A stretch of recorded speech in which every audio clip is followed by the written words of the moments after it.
Boxing, benar. Yes, ya.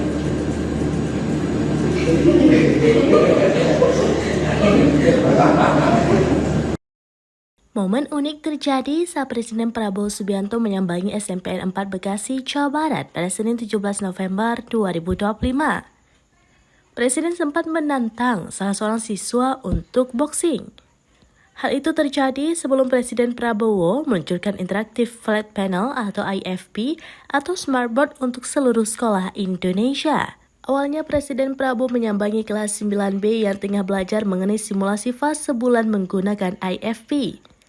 Presiden Prabowo yang didampingi Menteri Pendidikan Dasar dan Menengah atau Mendikdasmen Abdul Mukhti sempat duduk di kelas untuk mengikuti pembelajaran yang diberikan oleh guru serta mendengarkan penjelasan mengenai simulasi fase bulan oleh salah seorang siswi. Usai mendengarkan penjelasan, Presiden Prabowo menyempatkan diri untuk bersalaman dengan para siswa-siswi.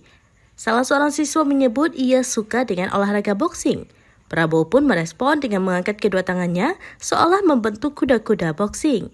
Para siswa-siswi, guru dan Mendikdasmen yang berada di kelas itu terlihat tertawa.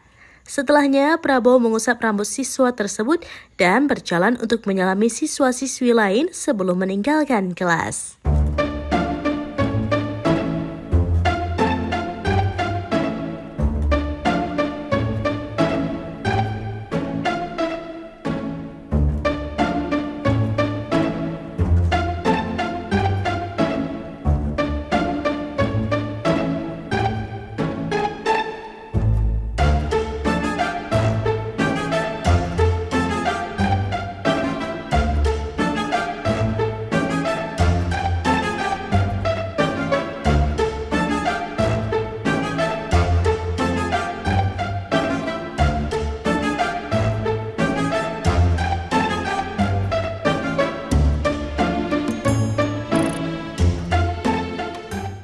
Download Tribun X sekarang, menghadirkan lokal menjadi Indonesia.